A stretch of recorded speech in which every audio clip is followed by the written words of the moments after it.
മറ്റൊരു ആണവ മത്സരത്തിന്റെ വക്കിലാണിപ്പോൾ. അണുബോംബ് നിർമ്മിക്കുന്നതിന്റെ അല്ല, മറിച്ച് ആണവ റിയാക്ടറുകൾ നിർമ്മിക്കുന്നതിന്റെയാണ് ഈ മത്സരം.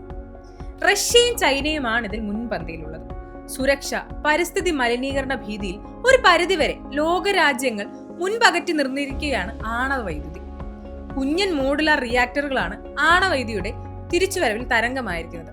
റഷ്യയുടെ സർക്കാർ സംരംഭമായ റൊസാറ്റം സ്വന്തം മണ്ണിൽ 9 മോഡുലാർ റിയാക്ടറുകളാണ് നിർമ്മിക്കുന്നത്. വിദേശ രാജ്യങ്ങളിൽ 19 റിയാക്ടറുകളും റൊസാറ്റം നിർമ്മിച്ചു കഴിഞ്ഞു. ചൈനീസ് സർക്കാർ സംരംഭമായ ചൈന നാഷണൽ ന്യൂക്ലിയർ കോർപ്പറേഷൻ 4 രാജ്യങ്ങളിലായി 9 പരമ്പരാഗത റിയാക്ടറുകൾ ഉൽപ്പാദിപ്പിക്കുന്നതിന്റെ മുന്നിലെന്ന് വൈദ്യുതി മാത്രമാണ് സ്മോൾ മോഡുലാർ റിയാക്ടറുകൾ ഉൽപ്പാദിപ്പിക്കുക. റിയാക്ടറുകൾ നിർമ്മിക്കുന്നതിനുള്ള കരാറുകളാണ് കഴിഞ്ഞ 2 വർഷത്തിനിടെ ഒപ്പുവച്ചിരിക്കുന്നത്. പക്ഷേ കുറഞ്ഞ സമയത്തിലും കുറഞ്ഞ ചെലവിലും ഏറെ വേഗത്തിലും ഇവ സ്ഥാപിക്കാനും വൈദ്യുതി ഉൽപ്പാദനം ആരംഭിക്കാനും കഴിയും.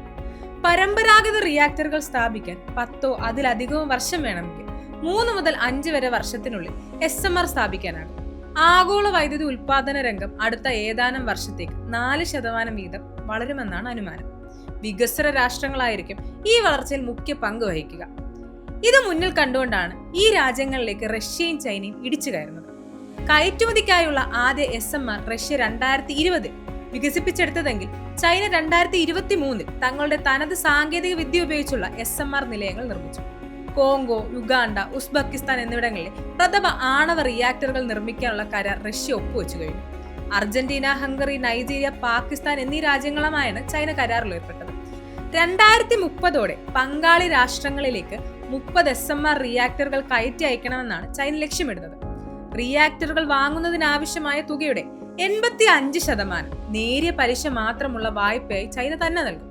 കൂടാതെ ഇവ നിർമ്മിക്കുന്നതിനും ആദ്യ വർഷങ്ങളിൽ തന്നെ പ്രവർത്തിപ്പിക്കുന്നതിനും ആവശ്യമായ വിദഗ്ധ തൊഴിലാളികളെയും അവർ നൽകും.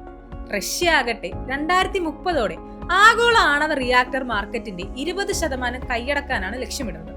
വർദ്ധിച്ചു വരുന്ന AI ഡാറ്റാ സെന്ററുകളുടെയും ഡാറ്റ മൈനിങ് സെന്ററുകളുടെയും സാന്നിധ്യം ലോകത്ത് വൈദ്യുതി ഉപയോഗം മുൻപിലില്ലാത്തവ കുതിച്ചു വരാൻ കാരണമായിട്ടുണ്ട്. അത് നമുക്ക് എല്ലാവർക്കും അറിയാവുന്നതുമാണ്.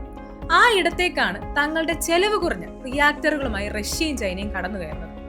1990-കളിൽ വരെ അമേരിക്കയും സഖ്യരാഷ്ട്രങ്ങളും നിയന്ത്രിച്ചുകൊണ്ടിരുന്ന മേഖലയാണിത്.